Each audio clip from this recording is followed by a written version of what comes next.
Alright, in the last video we stopped off at number 16, so let's pick it up at number 17. Alright, number 17, basically to add or subtract radicals. First thing you have to make sure of is that your radicals are exactly the same.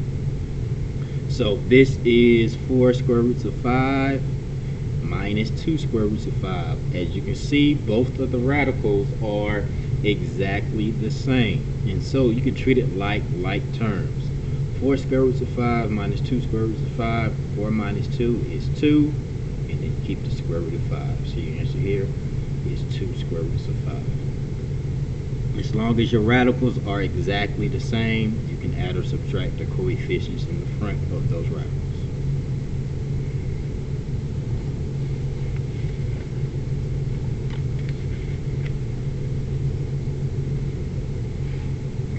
Alright, number 18. What if your radicals are not exactly the same? Let's take, for instance, number 18. We have the square root of 75 minus 3 square roots of 27. The radicals are not exactly the same, but the radicals can be simplified.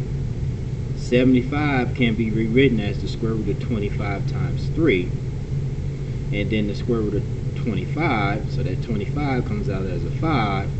What's left in the radical is a 3.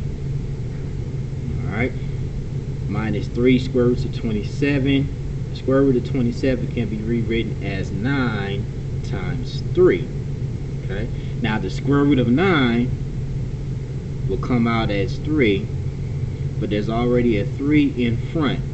So now that 3 times that 3 makes it a 9. What's left in the radical is a 3. So now I have 5 square roots of 3 minus 9 square roots of 3. My radicals are exactly the same now, so 5 minus 9 is a negative 4 square roots of 3.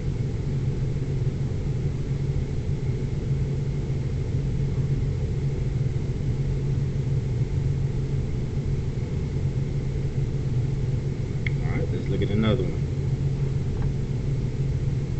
I had the square root of 50w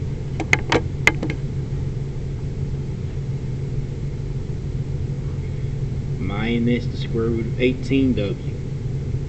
So we're going to simplify the square root of 50w and simplify the square root of 18w, and then if the radicals are exactly the same at the end, I can subtract. Now the square root of 50w can be rewritten as the square root of 25 times 2w, and then of course the square root of 25 comes out as 5. What's left under my radical is 2w. Minus 18w can be written as 9 times 2w. The square root of 9 comes out as a 3. What's left in the radical is 2w. So 5 square root of 2w minus 3 square root of 2w equals 2 square roots of 2w.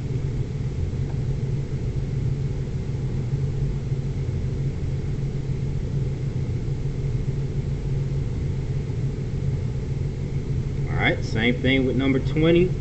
They're just adding more radicals. Alright, more variables in the radicals. So number 20, simplify as much as possible. I got 4x square root of 27u to the third minus u square root of 75ux to the second. Okay, so bring down that 4x.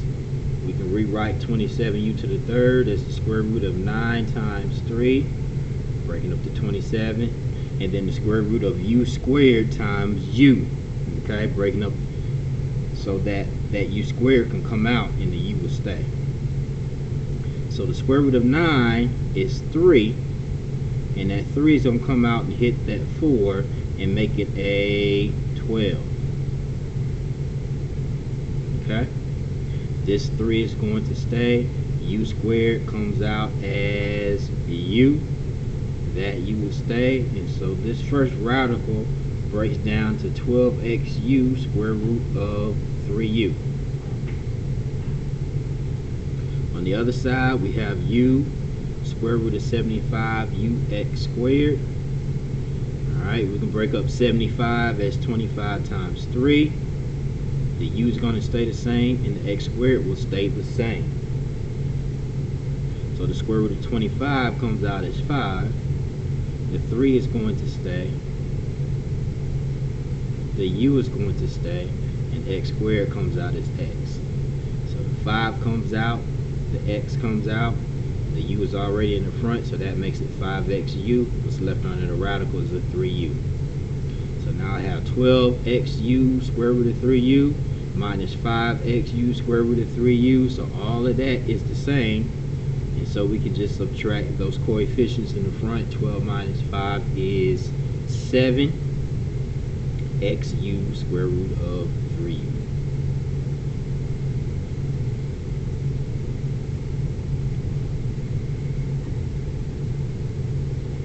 Alright, 21.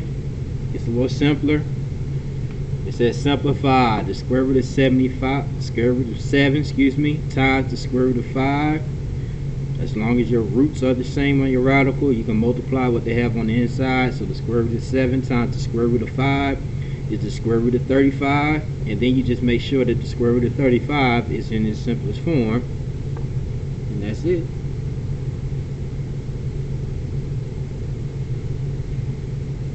Same thing with number 22. It says simplify the square root of 5z times the square root of 7z. 5 times 7 is 35. Z times z is z squared. So I have the square root of 5z squared. Now, this is not in simplest form because z squared can be pulled out from under that radical. The square root of z squared comes out as z, and 35 is left under the radical.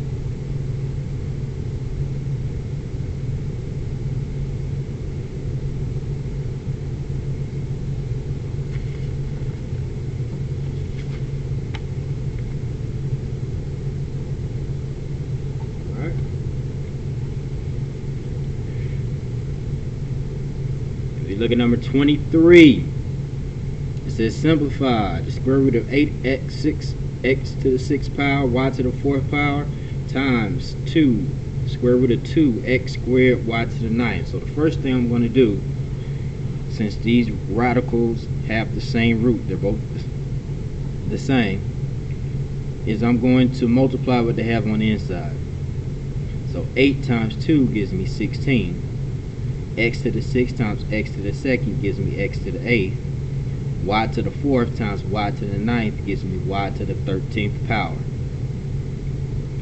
Alright, next thing I want to do is to try to simplify that. 16 is already a perfect square. X to the 8th is already a perfect square because 8 is divisible by the root, which is 2. But y to the 13th needs to be broken up into two parts. One part that can be pulled out from under the radical, and another part that will not. So we break up y to the 13th as y to the 12th times y. So now I start to pull out what I can. The square root of 16 comes out as 4. The square root of x to the 8th comes out as 8 divided by 2 is x to the 4th power. And the square root of y to the 12th power comes out as y to the 6th. This y has to stay up under the radical, and so square root of y. So my final answer is 4 x to the 4th y to the 6th square root of y.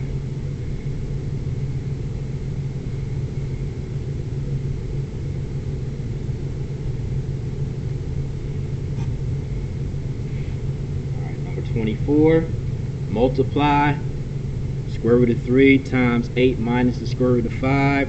Treat that like the distributive property. So you're going to say the square root of 3 times 8, which is just 8 square roots of 3. The square root of 3 times negative square root of 5, that's the negative square root of 15. Square root of 3 is in its simplest form. Square root of 15 is in its simplest form. So this is your final answer.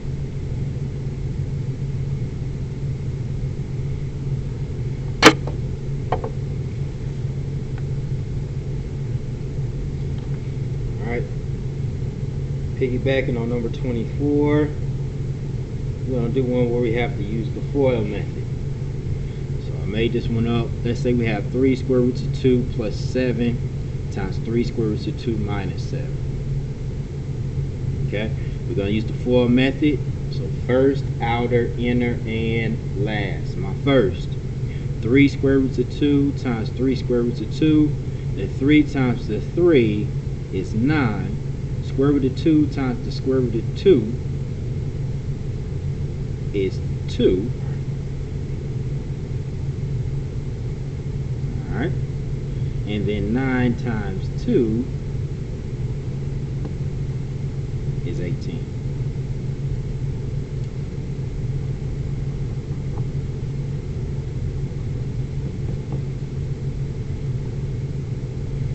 Alright, my outer is 3 square roots of 2 times negative 7, which is negative 21 square roots of 2.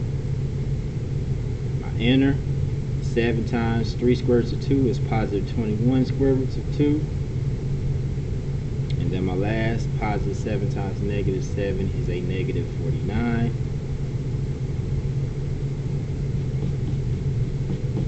Alright, so now when we finish this up, we have 18 minus 21 square roots of 2 plus 21 square roots of 2 minus 49. Now the negative 21 square roots of 2 cancels with the positive 21 square roots of 2. And then we have 18 minus 49, which would be a negative 31.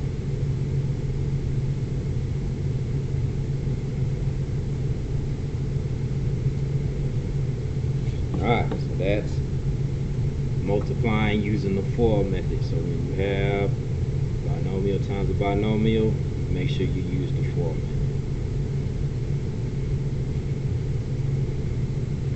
Alright, look at number 25, almost finished. Number 25, we have the square root of 54 over the square root of 6. I can rewrite that as square root of 54 over 6. So 54 divided by 6 is 9, and the square root of 9 is 3.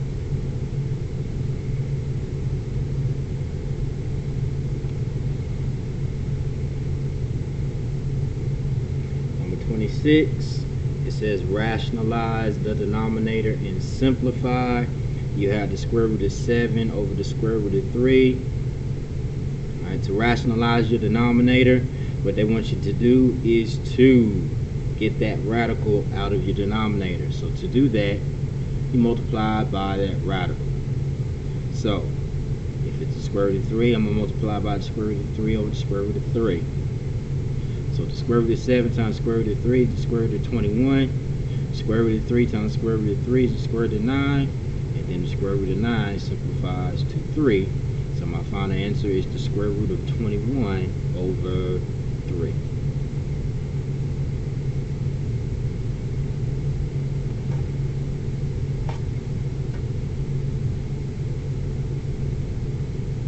Number 27, rationalize the denominator and simplify. Once again, but this one is with the variable. So I have 7 over square root of 7 over the square root of 5y.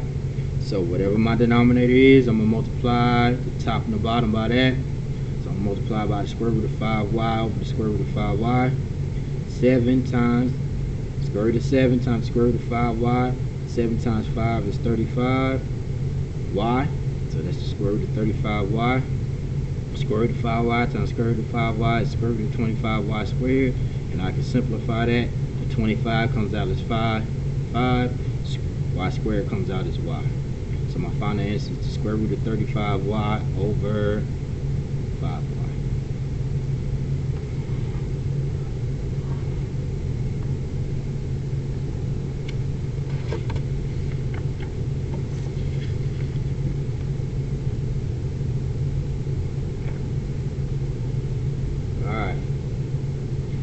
And your last one, rationalize your denominator.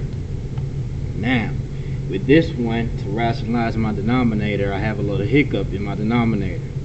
It has a minus sign there.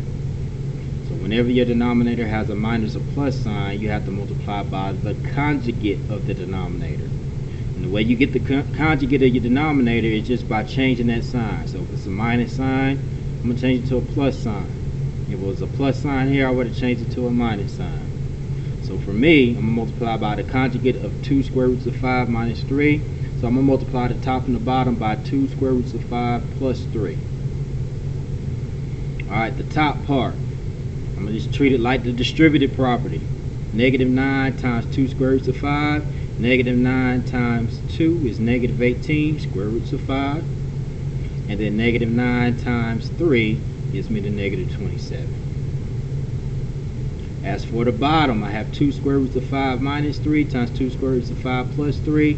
Once again, I have to FOIL that out. First, outer, inner, and last. 2 square roots of 5 times 2 square roots of 5. 2 times 2 is 4. The square root of 5 times the square root of 5 is 5. And 4 times 5 gives me 20. My outer 2 square roots of 5 times positive 3. 3 times 2 is 6, so that's 6 square roots of 5. My inner negative 3 times 2 square roots of 5. That's negative 6 square roots of 5. And then negative 3 times a positive 3 is a negative 9. Alright. Now when I simplify that, positive 6 square roots of 5 cancels out with negative square roots of 5. So I'm left with 20 minus 9, which is 11. So I move that 11 to my denominator, and I have rationalize that denominator. Alright, this finishes up your module 4 note.